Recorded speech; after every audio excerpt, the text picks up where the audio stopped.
VP Inday, just to close out the interview, do you have a message to the Filipino people?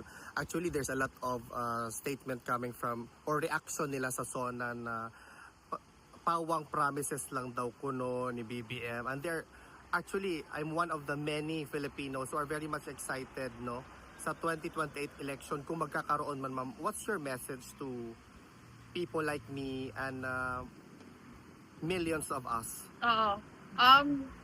Para na ako silang plaka basta paulit-ulit na masasalamat sa lahat ng ating mga kababayan sa Pilipinas at sa buong mundo. Pero pareho pa din yung aking mensahe. Ang aking mensahe is a message of gratitude sa patuloy na suporta. And I can only pray that God will bless you in your personal lives because of your love for your country.